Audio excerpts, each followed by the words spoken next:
Hey guys, Buff and Game Bet today, bringing you a video, and today we're going into some more information by leaker Tom Henderson that was released the other day in an article here on xputer.com. I'll link the article down below. We also have, there's an interesting video that you'll find there, which is some leaked video images of features showing DMZ as well as Warzone 2, which we'll cover here in the video. I won't show any of that here, obviously. This is different from the gameplay that leaked the other day. This is more of a featurette that I'm assuming we'll probably see during the reveal in the trailer or something like that. Quick little video at the end of this article here. Not sure if it's officially leaked or if it's some user put it together maybe based on what the leaks are, but go ahead and check it out for yourself and decide. Again, the link to Tom's article at xputer.com is down below. So jumping into this, we're going to be covering 5 new features coming to Warzone 2 and DMZ. I'm sure there's going to be a cross between a lot of these.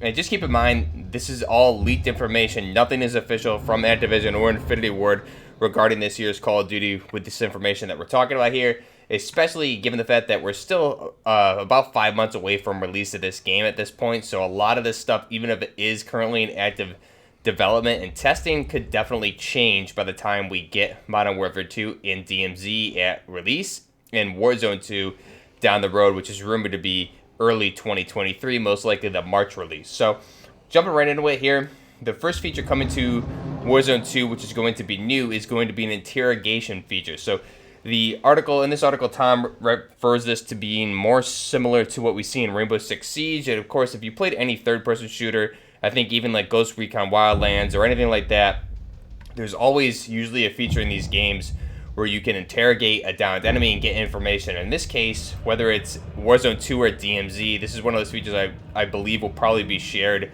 potentially between both, but it would make more sense for DMZ. Would be if you down an opponent, you can interrogate them and it'll be like a little bit of an animation, 5 to 6 seconds, and it will reveal where their teammates are, or at least a teammate, perhaps within a certain radius of them if they are that close or not. It'll give some sort of indication as to where the rest of the team is if they're all not together. So this is mentioned that it's still in development and testing.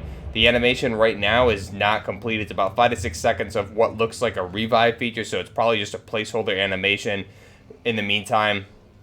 And what it will do, like I said, is reveal, you're interrogating, it'll reveal a player's last known location or on the minimap for you. So that's what this new feature is for interrogation. Again, this makes more sense that it would be something we see in DMZ, since this is going to be a more tactical extraction, escape from Tarkov-esque type game mode here that we see Infinity Ward take on for the first time. It would make more sense in there. Warzone 2, I guess it really depends on what that game ends up being like. If it's really that different from the current Warzone, it would make sense. But in current Warzone, I would just think if you're down someone's teammate and try to interrogate them, you would end up just getting killed during the interrogation, because usually teammates aren't that far away and you have call-outs, etc. So I feel like that would be a little bit counterproductive for Warzone 2, but in DMZ it may definitely serve a purpose. So interrogation feature to reveal information where the other team's last known location, teammates' last known location was on the minimap, and I'm sure there will be some other information that you may be able to get from this based on what it ends up being. Again, Tom mentioned this is still in active development. It could be something that we see make its way to the final version, or it could end up being scrapped. So we'll have to just wait and see with that one. Next up is armored vest. So the best analogy here, or I guess the reference, is Blackout. So if anybody played Black Ops 4 Blackout, this was a game mode, the first Battle Royale from Call of Duty, which you had different level types or tiers of armor, we should say. So you had level 1 vest, level 2 vest, and then level 3 vests, which were heavily armored vests, and they had head protection. Now, the armor system in Blackout was developed further over the course of that game's life cycle. Eventually, at the beginning, it was just you had an armor vest, and once you took damage, the vest itself would become damaged, and the only way to repair that would be to get a whole new vest. So you could pick that up off a dead enemy or find a new one on the ground somewhere. So the problem with that was if you were able to pick up, say, level 3 at the beginning of the game and you're taking a lot of fights, that armor is going to take a lot of damage and could potentially break. So there's no way to repair that armor, and you would need to find a new armor. So if you were able to get the rare level 3 and it did come down to just having maybe 1%, 2% health is not going to protect you at all. There was nowhere to repair that. You maybe had to swap for someone else's broken or heavily injured, I guess damaged level 2 or level 1, or you'd have to get a fresh level 1, which, again, at that point near the end of the game, very difficult to, take more firefights with the lower tier armor. So in this game mode, I guess further down the road in Blackout, what they did was they allowed you to replace plates. So that's more similar to what we see kind of in Warzone today, is that your plates break, not your armor vest itself that you need to scrap. So you need to find more plates. So that was a feature that did come to Blackout eventually. You would need to pick up extra plates off the ground. Dead opponents would drop plates, and then you could repair your armor. So if you did have that level 3, if it were broken, you could fully repair it eventually by picking up enough armor plates. So that's really what we see here in Warzone, except in Warzone, there's no tiers of armor. Everybody has the same level armor. But here in Warzone 2, in DMZ, it's mentioned that there is going to be a different tier system of armor similar to Blackout. So we're going to see something along the lines of tier 1, 2, and 3, or level 1, 2, 3 of armor. Now, I know Nero Cinema did mention this in his last video, kind of referring to a lot of this being similar to Blackout. A combination of Blackout and Warzone is what we're going to be seeing with DMZ and Warzone 2. Armor vests will range from tier 1, tier 2, and tier 3, with each tier allowing you to equip one more plate than the other. So we'll presume that level 1 will only allow 1 plate, level 2 will have 2 plates, and level 3 will have 3 plates, or some combination of that. It could be level 1 is 3, then level 2 is maybe 6, and you could double it. Whatever that ends up being, you'll have different level plates. And armor vests do not break, but your armor plates do, meaning you'll need to replenish them after you take damage in firefights, just like in Warzone. So that's what we see today. Again, this is very similar to probably what we'll see in Tarkov. In Tarkov, there's a lot of different armored vests, and with those armor vests, you can't repair them, unfortunately, in-game, but here you'll be able to. But again, the same type of premise. You have level 1, 2, 3, 4, all the way up to 6, and maybe even 7 at this point, armor that you bring into Raid, and that can be repaired outside of Raid, but not in Raid. But here for Warzone 2 and DMZ, looks like you'll be able to repair it in Raid at least. So that should be a nice little feature added to the game. Again, making you think and use different armor plates, different armor vests that you pick up on the ground. You won't be able to spawn in with these. You have to find them in Raids or in Warzone 2 in DMZ on the ground and equip them. Next up is a bag system. So this is another feature coming back, which is more similar to what we saw in Blackout. In Blackout, you did have a bag system where you would hold perks, ammo, weapons, attachments, things like that. So here with the bag system, Tom mentions that sources of his of the bag system is in early development, and still things are very fluid as to how the system might look in the final game. Essentially, it's very similar to Escape from Tarkov, where players can add ammo, kill streaks, and weapons to their bag.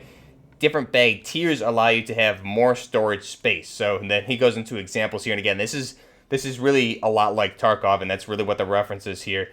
Ammo may take up one slot, and this is a lot similar to how it worked in Blackout as well. Kill streaks could take up to 4 slots or 2x2 squares. Assault rifles could be 6 slots, 2x3. Sniper rifles, 8 slots, 2x4. And then tier 1 bag would have a total of maybe 10 slots. Tier 2 bag would have a total of 15 slots, and tier 3 bag would have a total of 20 slots. So obviously if you have a tier 3 bag, you could hold more in that bag, and that's kind of how it worked in Blackout. However, in Blackout, it was only 1 bag that you had. But it's the same premise, especially in Tarkov. You have smaller bags up to larger bags that you can carry more things in. So if you have a larger bag, you can carry probably more weapons, perks, ammo, whatever, the kill streaks, whatever you're going to be able to pick up off the ground, we'll be able to have in these bags. So that's a really cool system. I like that a lot. That with the armor system makes a lot more sense, and I think this is going to give us a much more immersive type game mode and realistic type game mode, where you really need to use your head and think about what you're going to be carrying around, how you're going to be moving with these items. So you can't be pushing. Hopefully, if you have these large bags, hopefully it'll weigh you down a little bit. Obviously, you don't want to make it too realistic, but regardless, if you have a small bag, you're not going to be able to carry as much perks, kill streaks, etc. And ammo is obviously a big thing here. You're going to need to be able to conserve your ammo in firefights, because you only have what's in your bag, and then you have to pick up more eventually there to replenish that. Next up, we have Pro Perks. So Pro Perks are going to be coming back here, and Pro Perks, it doesn't look like as of now where the game is currently they can just be equipped on your class. So what's mentioned here in the article at xputer.com by Tom Henderson, Pro Perk is something from older Call of Duties, obviously similar to, we saw this in Modern Warfare 2 and Modern Warfare 3, the originals. It's essentially a better version of normal perks that are coming to Warzone 2. So Pro Perks are obtainable by looting Strongholds, which we'll go into Strongholds here in a minute. And although some Pro Perks were predetermined for classes during the recent Warzone 2 playtest which took place, it's not entirely clear whether or not Pro Perks will be able to be used on your loadouts, as you might need to loot them in order to get the extra edge, which would make sense. You could have perks on your loadouts, but Pro Perks would probably need to be looted from different types of Strongholds. And now Strongholds are something here that we'll jump into. Strongholds are a new feature that's going to be coming. And this is kind of, it looks like this is going to be replacing buy stations or in addition to buy stations. So instead of just getting money and buying your loadout, you'll have to go to one of the Strongholds. Now, whether this is in DMZ and Warzone 2, not sure. Right now, the information is saying that it's only on Warzone 2. And so Strongholds are located across the entire map. There's going to be anywhere between 25 to 30 of these spread out across the entire map. So around the same number of Strongholds as there would be buy stations on the Battle Royale maps currently.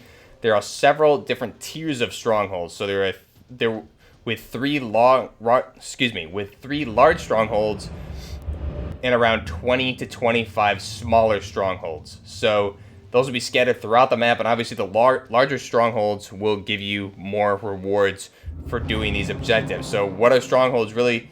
They're going to be guarded mostly by AI and contain objectives that you will need to complete in order to gain access to your loadout. So it seems like gone are the days where you can just get money and buy your loadouts. You're going to have to go to these Strongholds, probably fight some AI, potentially some bosses at these higher tier, 2 to 3 higher tier Strongholds throughout the map. If you go for those, and you'll get more rewards. I'm assuming if you go ahead and go to one of these high tier Strongholds, that's where you'll probably get your Pro Perks as well. So presumably the harder the Stronghold, the bigger the reward. Not all POIs have Strongholds, POIs being points of interest. A heavily trafficked area like Modern City, which is one of the rumored POIs in Warzone 2, will not have any Strongholds at all. So Strongholds, even though Strongholds are currently in development, Strongholds were described as being a new dynamic element to make players think carefully about their decisions, because once a Stronghold has been taken, no other player can access it. So you'll have to go to one of the other ones on the map, and obviously those are going to be ranged from different tier Strongholds, and the rewards will probably differ there as well, going from your loadout, Pro Perks, and whatever else, cash from completing the objectives, and maybe even killing the AI. If there are no Strongholds available in your area, then you'll have to either move to a next available area where there is a Stronghold, or wait for the train to turn up, and the train is said to span the entire map, which you could take that as well and get off at another Stronghold. So Warzone is no stranger to AI. Obviously, we saw this introduced in Caldera. Right now, I don't even think they're on Caldera really right now, besides some of those trucks that go around. But this will be something, again, very similar to Escape from Tarkov, where we see these AI throughout the map, and based on the Strongholds, if it's a smaller tier Stronghold, probably have a few easy AI, and if it's a higher tier Stronghold, you'll probably have some very hard AI, which would probably kill you pretty easily unless you have a coordinated effort to take them out, get in there, complete the objective, and get the rewards. That being your loadout, probably something like Pro Perks and more things as well. So another thing here, going into this, outside of Strongholds, we have a leaked video. Again, this is in the exoputer.com article down below. So a leaked video as of today, this article was updated. A video leaked confirming several information about Modern Warfare 2, DMZ, Warzone 2, etc. So really this video, it's more of a showcase of, I guess, highlighted features. Now what those say are, for DMZ, we have multiple biomes, meaning essentially maps or areas on the Warzone 2 map. So multiple biomes, day and night cycles for DMZ. Gunsmith is going to have a firing range. And then another thing for DMZ, it's stated as tactical, high risk, high reward. So that's exactly what I want to hear. A tactical game mode, high risk, high reward. You're going to have to think about what you're doing in game. Use your head, not blindly and mindlessly push players with your slide canceling, all that stuff. And slide canceling is said to be heavily nerfed, or at least not in the current versions of Warzone 2 right now that are being play tested. So all good information. Seems like DMZ especially is going to be a much more tactical, slow-paced type mode, and Warzone 2 sounds like it has some really good changes being added to it as well. So let me know what you guys think down below. If you're enjoying the content, be sure to like the video, subscribe to the channel. It helps out smaller channels like myself. Really looking forward to covering Modern Warfare 2 here in the future. It looks like we're going to be getting some official information early June with the first trailer, probably June 8th, and then some more information and interviews on June 9th. So again, I'll link that article from Tom Henderson below. There's also 2 articles here I'll link from Executor. There's another article where he goes into more details regarding DMZ specifically, but also Warzone 2 POIs. So there's a whole list of POIs, returning POIs from the original Modern Warfare 2, which will be on the Warzone 2 map, as well as new ones. We have things like Oasis, War-Torn, Quarry, Oil Field, Modern City, Caves, Dam, Marshes, Harbor, Syria, Observatory, Mountain Town, Graveyard, Old Town, Shipwreck, Fish Town, Fort, and Airport are right now, as of now, the rumored or leaked information POIs for the current build of Warzone 2. So let me know what you guys think down below. Check out those articles from Tom Henderson. Let me know if you're excited for Warzone 2. Which one are you going to play more, DMZ or Warzone 2? The cool thing here is that DMZ seems like it will be available right at launch with Modern Warfare 2. It will be in a beta state, obviously. This is a game mode that apparently has been in develop or in the works from Infinity Ward for several years at this point. And again, that's the take on the Extraction, Escape from Tarkov type game mode. I'll link that video I just did the other day going way in depth with that down below and comparing it to Tarkov and showing some Tarkov gameplay so you guys get a feel as to what that may be like. Let me know your thoughts down below. Until next time, this is Buffner Gaming, out. Oh, I see. Back there? Oh, yeah, I see him. Dude, this is disgusting with the 20 times on it.